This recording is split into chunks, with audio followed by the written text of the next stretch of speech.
Hi guys, welcome to Office Blokes React. I'm Office Bloke Dave. I'm Office Bloke Mike. Office Bloke Daz. Talking about my mic and it's gone like funny shapes. You've got to grab it with both hands and just put it towards your mouth. Oh, matron. Exactly. See that little bit there where it's plugged in? You've got to tickle that as well. Well, I moved that. Move that with both hands, get it near your mouth and tickle a little bit at the bottom. Yeah, we are the Office Blokes. He's getting turned on now, isn't he? If he still watches us naked. Right. Bernie Mac is Mr. Telephone Man. I like Bernie. Yeah. I'm not sure I'm going to get this reference because I don't know who Mr. Telephone Man is. I'm thinking we did this bit where he was, I ain't scared of you, motherfucker. Yeah, we do. Yeah, it was the same bit. That's every bit we've done from Bernie Mac. No, but this is the same bit. Oh, right, is it? Yeah, you ain't scared of you, motherfuckers. Right, You know, yeah. he's got the same get up on, so Yeah, I'm assuming it's the same familiar. bit. Yeah. Unless it was I don't know.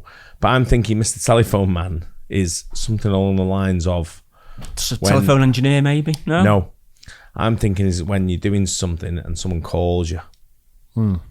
Right, okay. You know what I mean? Telesales, like No. So you're in the jiggy bit, let's say. Like me and you, Mike, on a Friday night when I start rubbing you a little bit. You know, that's when keying your yeah, getting down to it. Yeah. And then someone calls us. Right. Right, okay. where are you two knobheads? And I'm like, oh. You know what I mean? Dampen the. I think that's. So you're Mr. listening to a Telephone. bit of Barry White with some candles lit together, and someone phones and interrupts. Was you there? I was watching through the window. You spied on us. Why am I not invited? He was in fucking calling. Why am I not Yeah, I was going to say I didn't have two hands. Jesus Christ.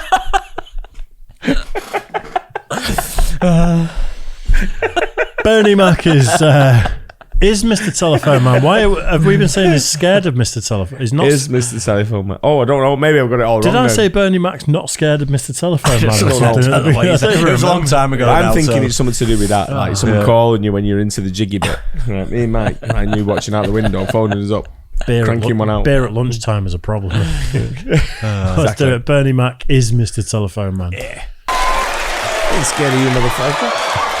That's what threw me when you said that. Yeah.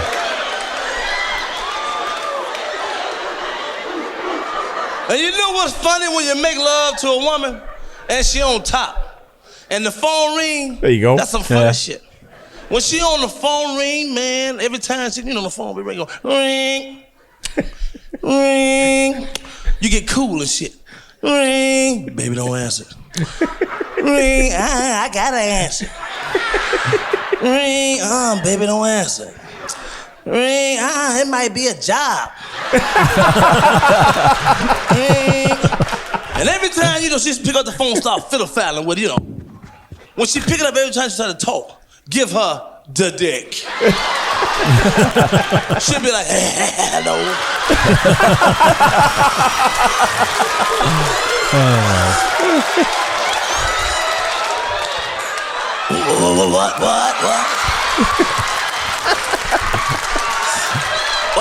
What? What I'm doing? This is when you get it. What I'm doing? Oh, nothing.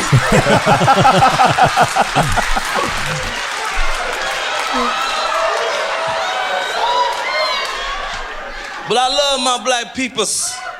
I'm gonna tell you something, but we gotta stop the violence, we gotta vote. Stop the violence and vote. Cause I did a show in Chicago. I mean that. Stop this violence. I was in Chicago, I did a show for Cook County Jail. And over 40% of the brothers in jail for nothing. And they had a little survey, a little panel thing. We got to ask the inmates questions, So I asked the inmate, I said, hey, my brother, what you in for? He said, nothing. Ask anyone in prison what you're here for. Well, nothing. Yeah. That premise, I feel like I've heard someone say before. Yeah, everyone in prison. No, but I feel like a comedian, but not as way back as this. But I feel like someone's done that premise of like everyone's in jail for nothing. It's an easy job. It's an easy routine to do, innit? Yeah. But I was like, you go in jail, no one's been in there for fucking nothing. It wasn't me. Whatever I'm thinking of, Shaggy. This is way before. This is way before. It's funny though, right? That bit about the ring. Yeah. Hello? I feel like he could have kept that premise going. He could have. Yeah, a little bit more of that. I thought the same. Yeah, definitely. Brothers got this thing about being a punk. What is a punk? I never did understand that for the sake of my life. He said, nothing. That's how long you in for? He said, ever? Now, you know it's a long time. You take the 4 off that motherfucker.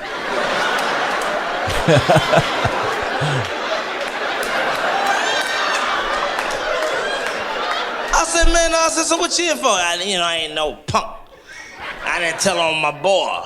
I said, what, you in jail for no motherfucker? No, you ain't no punk. You a new fool. Cause I'd be damn if I serve time for any of you motherfuckers. I'd be in court just like this.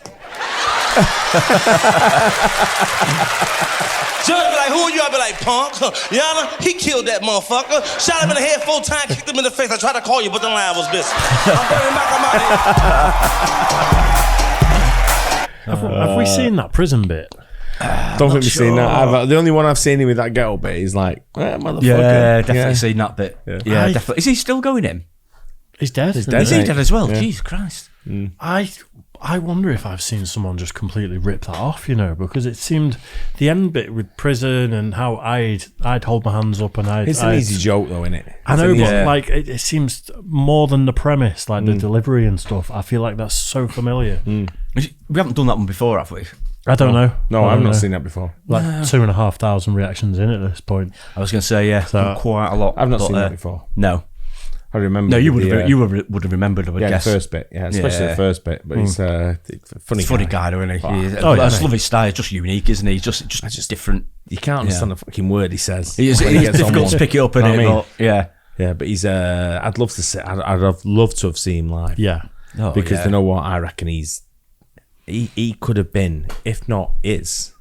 He would have been top comedians of all time. He would have been top table now, wouldn't he? He'd been up there with Burr, wouldn't he? And like stuff. Patrice and all who passed away, Norm Macdonald and people like that. But I tell you what, he was up there. It seems like a lot of the sort of black comics, that like Def Comedy Jam era and stuff like that, were really, really edgy in a time where a lot of the white comics were a bit like shoulder pads and not as edgy and like late night TV sets and stuff. What you've got is a lot of the black comics had material to work with about being black and the black sort of like comedy, whereas the white people couldn't really reach into that because it was kind of a bit racist, I guess, or whatever it was, and they didn't sort of like touch on it.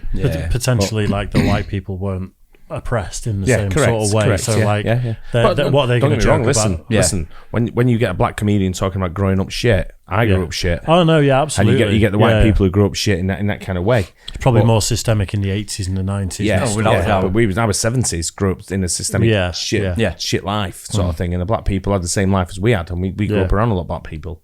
But it's at the same time, what you've got is the black people had it from years and years ago, and they've got more material to sort of like joke about. Massively, yeah. And I think Richard Pryor was probably one of the earlier ones of starting it all, wasn't he? I think Pryor was probably Pryor was probably the pioneer. You could call him like a godfather of black comedy, couldn't you? Really, he's just, I think he was just the number one, probably, wasn't he? I think a lot of the great comedy that I like comes from misfortune or like shit or being downtrodden and stuff, and that's why I like a lot of the East Coast comics in America, because like Boston comics where they say the weather's just fucking horrible and the crowds are just gonna absolutely abuse you, and you've got to fight through that to become funny. A lot of stuff that we like as well is comedy that you can relate to. Is edgy comedy that you can relate to, but also edgy stuff like, just for example, Ricky Gervais does.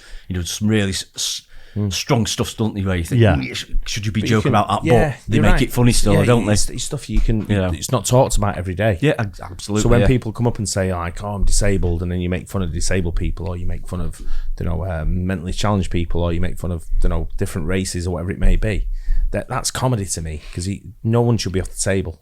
I agree. I mean, we've talked about that loads. Keep it to a. If you don't want to see it, don't watch it. And don't get involved. But at the same time, when I go to, I've been you've been stand-up comedians and all that, and when you go stand-up, it's not being videoed, and it's just you in the room, so they talk to the room, and it's open for everything, and I absolutely love that. That's my favourite part of comedy. When you go in the room and it's everyone's in there and you're taking the piss out of everyone's in there, whether you're black, white, Asian, fucking handicapped. No matter what's wrong with you, they're taking the piss out. Bring it on. I love that, and that's what you're there for. 100%. I just wonder if, because a lot of the sort of white comics of the 80s and early 90s and stuff were trying to get the late night spots and were trying to get the sitcoms and stuff like that. Maybe there was more opportunity for them, that they became a little bit homogenized and a little bit safe.